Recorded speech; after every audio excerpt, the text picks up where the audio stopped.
এত বুদ্ধিরা শুরু করেছে দুনিয়ার মধ্যে। এই সম্পদগুলি আমি আল্লাহ তোমার কাছে দিয়েছিলাম, এই সম্পদগুলি তুমি কোন রাস্তায় অতিবাহিত করেছ আজকে হিসাব দাও। সম্পদ আমরা টাকা ইনকাম করতেছি, একটা একটা করে টাকা অনেক আমার আল্লাহর কাছে হিসাব দিতে হবে। টাকা যদি ইচ্ছা আমরা যা কিছু করলাম করলাম করলাম হবে না, ওগুলি হিসাব আল্লাহর কাছে দিতে হবে। সব কিছু কথা সময় স্বল্পতার কারণে বলছি। এরপরে আমরা হাদিস শরীফের ভিতরে ইরশাদ করেন, ওয়াকিবা আনফাহু, এই সম্পদগুলি তুমি কোন রাস্তায় বের করেছ, কিভাবে আয় করেছো, কোন পন্থায় আয় করেছো। তোমার অনেক সরকারি চাকরির মধ্যে তোমার বসাইছিলাম, একটা সিগনেচার দিছো, একটা সিগনেচার দেওয়ার পর তোমার ইনকাম পকেটে চলে এসেছে কমপক্ষে 10 লক্ষ টাকা, আরেকটা সিগনেচার দিছো 10 লক্ষ টাকা। এইভাবে টাকাগুলি ইনকাম করেছো, কিন্তু তোমাকে এইভাবে ইনকাম করার জন্য সুবিধায় পাঠাই নাই। রিকশাওয়ালা গরিব লোকেরা, গরিব লোকেরা মাঝে ঘাটে খেতে খাওয়া মানুষ, ওই ধরনের মানুষ তুমি বুঝে বুঝে খাইছো, এই জন্য তুমি তোমাদের আল্লাহ পাঠাই নাই। তুমি কোন রাস্তায় তোমাদের সম্পদ হিসাব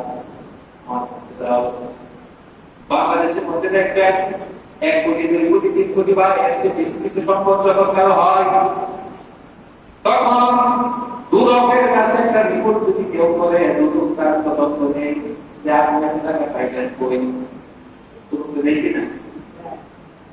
একজন মানুষ যদি 20 টাকা বাড়ি কিছুদিন আগে ছিল তার 1 টাকা বাড়ি, কত একটা 20 টাকা বাড়ি হয়ে গেছে, গাড়ি ভালো গাড়ি কারো গাড়ি এক্সপোর্টলা গাড়ি চেঞ্জ করে কিছুদিন পর পর সে খুব সায়েন্সের টাকা করে। কেউ যদি একটা রিপোর্ট করে দুদকের কাছে, দুর্নীতি দমন কমিশন বাংলাদেশে আছে একটা, এই দুর্নীতি দমন কমিশনের মধ্যে যদি রিপোর্ট করে তার বিরুদ্ধে তদন্ত হয় যে আপনি এত টাকা পাইলেন কই, আপনার চাকরি তো আপনার চাকরি হইতে সারা বছর এই বেতনে আপনি এত গাড়ি গাড়ি এত এত বাড়ি 4-5টা বাড়ি আপনার টাকা কথা দুদক তদন্ত নেই। এইভাবে আমার আল্লাহ তদন্ত করবো আমাদের বিরুদ্ধে। আমার আল্লাহ বলবেন, দুনিয়াতে তোমার সম্পদ দিয়েছি, এই সম্পদগুলি তুমি কোন রাস্তা হতে তুমি ইনকাম করেছো, আবার কোন রাস্তায় বের করেছো, একটি সারা তুমি আল্লাহর কাছে দাও। কত চ্যালেঞ্জিং সময়, ওই দিন আমরা আল্লাহর কাছে কিভাবে হিসাব দেব একটু চিন্তা করেন। এরপরে আমাদের কাছ থেকে হিসাব দিবে, ওয়ামাযা আমিলা ফীমা আলিমা, তোমার আমি আল্লাহ জীবনে পেয়েছি, জ্ঞান পেয়েছি তোমাকে আমি আল্লাহ। এই জ্ঞান দ্বারা তুমি ইসলামিক জ্ঞান, ভালো জ্ঞান তুমি কতটুকু অর্জন করেছো, এবং এই জ্ঞান তুমি অর্জিত জ্ঞান কিভাবে আমল করেছো কিনা, এই জ্ঞানের কতটুকু যথাযথ ব্যবহার তুমি করেছো, এর হিসাব আপনার কাছে দিতে হবে।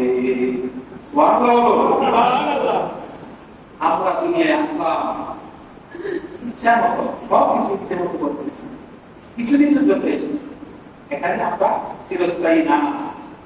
একটা হাদিস শরীফ মনে গেছে, নবীর কাছে সাহাবী এসে প্রশ্ন করলেন, ইয়া রাসূলুল্লাহ, দুনিয়ার জীবন আখিরাতের সমান, দুনিয়ার জিন্দেগি এবং আখিরাতের জিন্দেগি এই সমানটা কতটুকু লম্বা এবং ছোট বড় একটা সময়ের একটা আইডিয়া আপনি জানতে চাই। তখন সাহাবী শোনো, দুনিয়ার জিন্দেগি এবং আখিরাতের জিন্দেগি তুমি মনে করো পৃথিবীর মধ্যে সবচেয়ে বড় একটা সাগর, এই সাগরের মধ্যে যদি একটা সুই রাখো, রাখার পর শুয়ে একদম মাথার মধ্যে যদি পানি থাকে না, এই পানি পরিমাণ সময় হইলে তোমার দুনিয়ার জিন্দেগি। আনন্দের সাগরের মধ্যে যে পানি আছে, পানি হিসাব আছে, সাগরের পানি কত লিটার হিসাব আছে, আর যে সাগরের মধ্যে বাকি পানি আছে, ওই পানি পরিমাণ সময় হচ্ছে কিয়ামতের দিন আসরের পরিমাণের সময়। কত সময় হিসাব নাই, শুরু আছে শেষ নাই।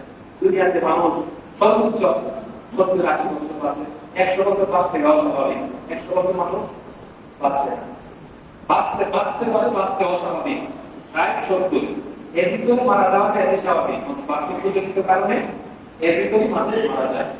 এই যে 60-70 বছর আমরা দুনিয়ায় বাঁচলাম, কিছুদিন আগে যে দেখেন কিয়ামতের দিন হাসরের ময়দানের সময় সাগরের পানি কত লিটার হিসাব নাই, ওই পরিমাণ সময় হলো আখিরাতের সময়। ওই সময়টা তুমি কি করতেছি আমরা? মেহমান কাটা দুনিয়াতে কিছুদিনের জন্য আসলাম, এক জায়গায় বেড়াতে যায় না, একদিনের জন্য, দেড় জন্য, কিছু করতে জন্য যাই। এইভাবে দুনিয়ায় আমরা বেড়াতে আসছি। আখিরাতের সময়ের তুলনায় আমরা দুনিয়াতে কিছু করার জন্য, বেড়ানোর জন্য আসছি। আসার পরে দেখে কি অবস্থা, খাওয়া দাওয়া না আছে, বাড়িতে সব ব্যস্ত। আখিরাতের জন্য হিসাব আছে না? এটা এখন নামাজ, আমাদের সময় কত নামাজ টাকা দেয়, টাকা পয়সা দিতে ধান্দায় একদম গান জোড়ায় দিতেছে, নামাজ করে যায়, হিসাব নাই, হিসাব দিতে হবে। আমাদের আমাদেরকে দুনিয়ায় পাঠিয়েছে রেজামতি হাসিল করার জন্য, আমাদের করার জন্য।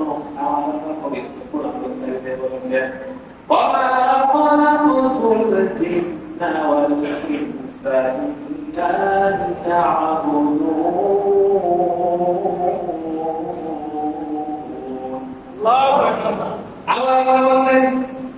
আমি জিন এবং মানুষ সৃষ্টি করেছি, আমি আল্লাহর ইবাদত করার জন্য। কিসের জন্য? ইবাদত করার জন্য। জিন এবং মানুষ সৃষ্টি করেছেন আমার আল্লাহর ইবাদত করার জন্য। ইবাদত তো আমরা করি না, দুনিয়া কিছু করতেছি। আমরা দুনিয়াতে যাহা কিছু করি না কেন, ওই সব কিছু আমরা আমাদের উপর থেকে ক্যামেরা করতেছে। এই যে সিসি ক্যামেরা আছে, কে কোন জায়গায় কি করতেছেন, আপনি কোন জায়গায় শুক্রবার নামাজ পড়েছেন, আগামী সপ্তাহ 25 দিন পর সিসি ক্যামেরার রেকর্ড যদি টানতে দেখবো আপনি ওই কর্নারে বসে শুক্রবারে নামাজ পড়েছেন। আজকে 26 তারিখ, 26 এপ্রিল, আপনি মসজিদের ওই কর্নারে বসে নামাজ পড়েছেন। এই ক্যামেরার মধ্যে 25 দিন পর্যন্ত রেকর্ড থাকবে। আমাদের দাদা বোনেরা আমাদেরকে এইভাবে ক্যামেরায় বন্দি করে আমাদের দুনিয়ার সব কাজকর্মগুলি আমার আল্লাহ রেকর্ড করতেছেন। কিয়ামতের দিন এই রেকর্ডগুলি অনেকটাই আমরা দেখবো কতবার হয়ে যাবে। দুনিয়াতে আপনি কোন জায়গায় পাপ করেছেন, কার সাথে মিথ্যা বলেছেন, কার সাথে প্রতারণা করেছেন, রোজা রাখলেন, রোজা রাখার পর দুনিয়ার কেউ আপনাকে দেখে না। একজন থেকে তিনকে আর তিনকে কেউ দেখে না, সব কিছু দেখেন কে? কেউ যেতে পারে না, সব কিছু পারেন কে? দুনিয়ার সব কিছু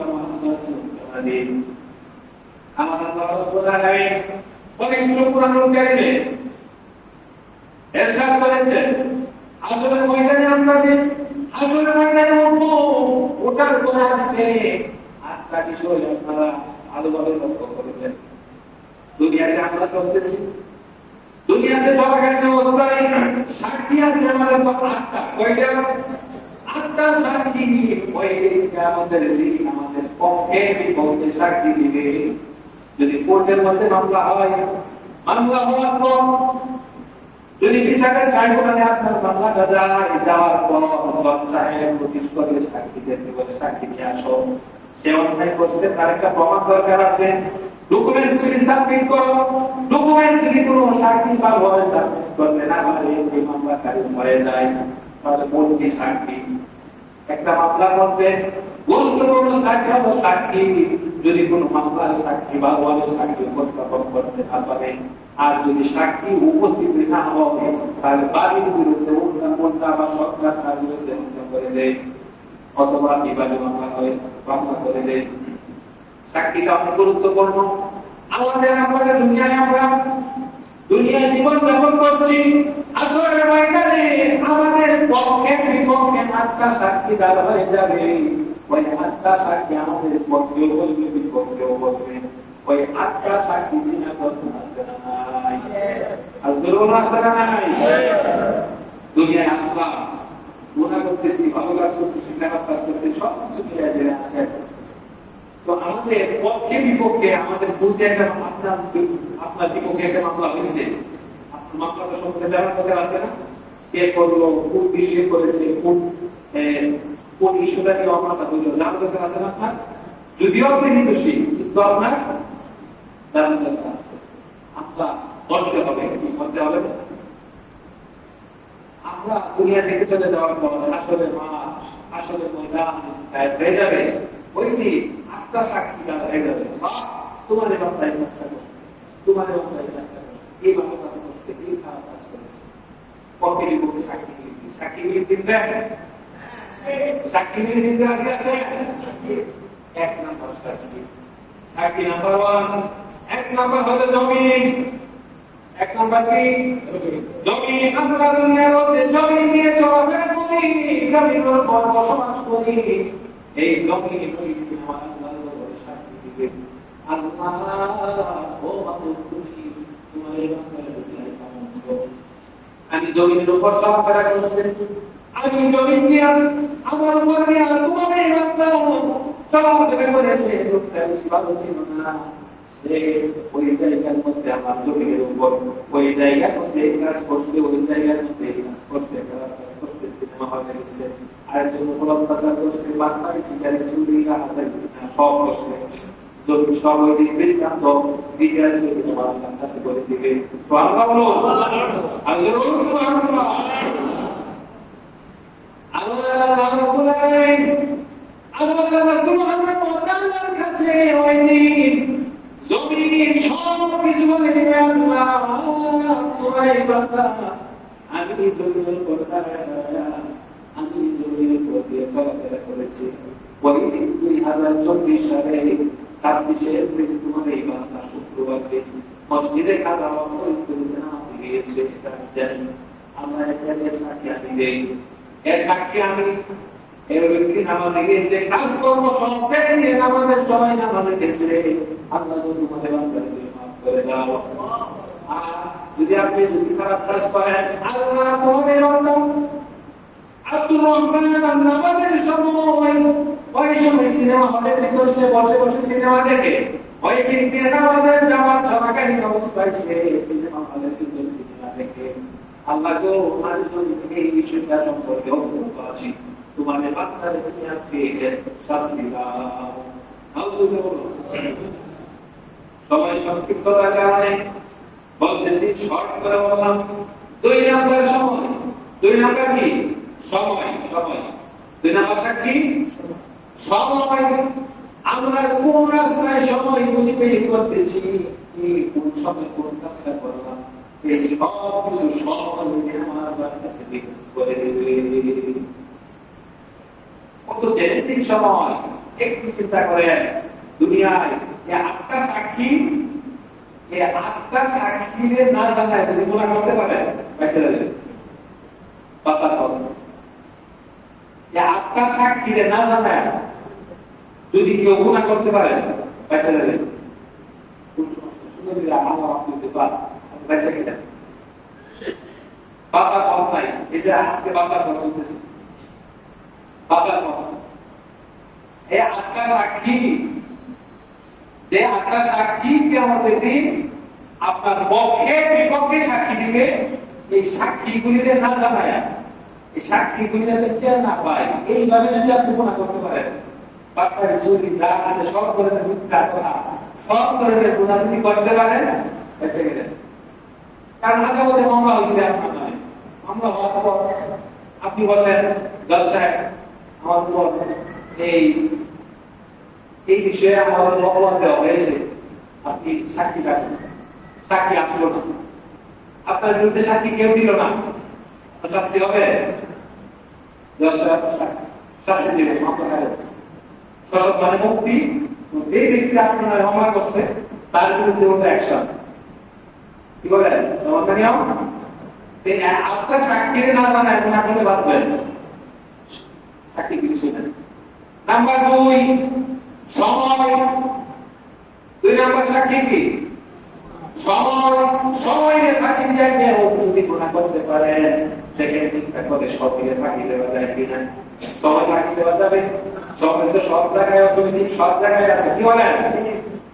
সময়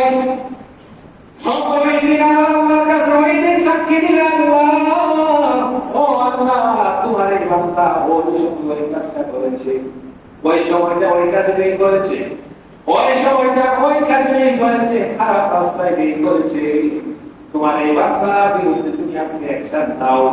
সময় বৃত্তান্ত আপনার জীবনের সবগুলি কাজ ইতিহাস করে আমার আল্লাহর কাছে বর্ণনা করে দিবে। তিন নাম্বার হলো জবান। যে জবান, যে জবানে কথা বলি আমরা, জবান। তিন নাম্বার সাক্ষী।